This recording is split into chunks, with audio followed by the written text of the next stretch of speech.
Macron's statements have sparked significant discourse, exposing the profound divisions within France regarding its colonial history. The reactions from the political right illustrate the ongoing tensions, with many perceiving this as a considerable political error. In his reflections, Macron expressed regret, acknowledging that his remarks inadvertently caused pain, particularly for descendants of colonized peoples. This recognition underscores the necessity for sensitive dialogue surrounding historical grievances, crucial for fostering healing. Exploring the historical context of Algeria's colonization unveils its lasting trauma and complex identity issues impacting both Algerians and French citizens, which inevitably complicates reconciliation efforts. The violence ignited by the death of a flag bearer led to the tragic murder of 27 French individuals, highlighting Algeria's volatile state.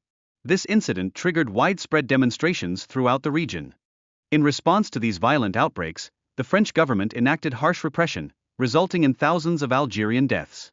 This brutal crackdown exemplified France's unwillingness to engage in negotiations during this crisis. The establishment of the FLN signified a strategic pivot in the independence movement, leading to organized assaults on French interests. This coordinated strategy aimed to rally support and escalate the conflict.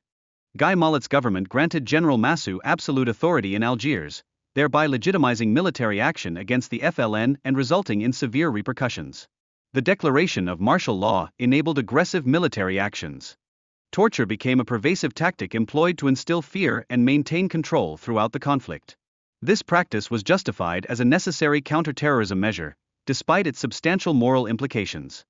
The war was marked by both decolonization efforts and internal strife among Algerians, complicating the overall conflict. The French military grappled with managing local sentiments amidst the rising independence movement. De Gaulle emerged as a figure of hope for many in Algeria, striving to unite disparate factions in pursuit of resolving the ongoing crisis. His arrival instilled optimism among both French and Muslim populations. Although supported by pro-French factions in Algeria, de Gaulle ultimately recognized Algeria's independence as vital for France's modernization and global standing, viewing it as a burden that impeded France's international aspirations. As the independence movement gained traction, de Gaulle's eventual endorsement of self-determination left many feeling betrayed. This shift incited radicalization among those determined to preserve French Algeria. On the night of the demonstration, police responded with beatings and live ammunition, demonstrating the extreme measures taken against unarmed civilians. This brutality intensified the conflict between Algerians and French authorities. In the aftermath, the French government minimized the violence, asserting that only a few casualties occurred, while later evidence uncovered that many Algerians were killed or went missing. This cover-up reflects the persistent tensions surrounding the independence movement.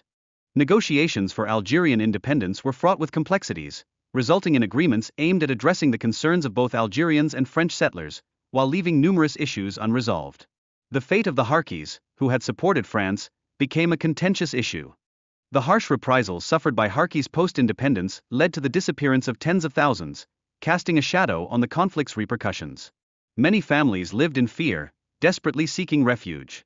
The demonstration on July 5, 1962, escalated into deadly violence, marking a pivotal moment in Algeria's history as ethnic violence surged against Europeans. This tragic day claimed hundreds of lives and instilled widespread terror. Upon arriving in France, the Pieds Noirs encountered rejection and hostility, feeling alienated in their supposed homeland. This lack of acceptance further deepened their sense of loss and nostalgia for Algeria. Living conditions in the Saint-Maurice-l'Ardoise camp were dire, akin to a prison setting. Families found themselves restricted, underscoring the profound lack of freedom experienced by the Harkis. Education provided to Harki children remained inadequate, focusing predominantly on colonization rather than the ideals of the Republic. This educational neglect resulted in long-term disadvantages for future generations. Post-independence, rising tensions between Algeria and France fueled increasing racism against Algerians within France. The economic crises of the 1970s exacerbated hostility, significantly affecting immigrant communities.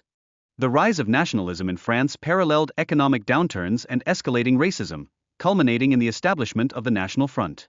This political party capitalized on anti-immigrant sentiments rooted in historical conflicts. The March for Equality in 1983 represented a collective response against racism and a plea for recognition, underscoring the essential role of immigrant youth in shaping a more inclusive French society.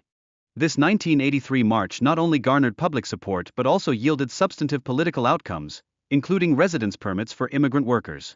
It marked a critical moment in the ongoing struggle for equality and representation. Smain's ascendancy in the 1980s exemplifies the evolving landscape of French society, highlighting how immigrant backgrounds can contribute to cultural success. His identity embodies a rich blend of Algerian and French influences. The civil war in Algeria and subsequent rise of terrorism unveiled vulnerabilities within both Algerian and French societies. This conflict forced France to confront its colonial legacy and its repercussions on its citizenry. The GIA's attacks in France marked a critical turning point in public perception of Islamism, illustrating how alienation and a lack of integration can lead to radicalization among immigrant descendants. This trend exposed shortcomings in the French integration model. The monks' presence in Midi heightened tensions, as they treated wounded individuals from both opposing sides, reflecting their commitment to humanitarianism amidst the violence. This scenario raised questions about their role in the ongoing conflict.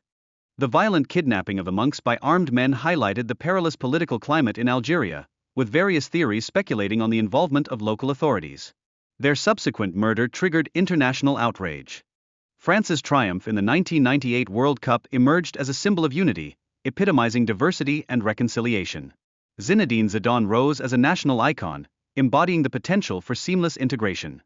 The match transcended mere sport. It encapsulated a deeper historical narrative of colonization and conflict between France and Algeria. Fans' reactions during this event reflected unresolved issues from the past.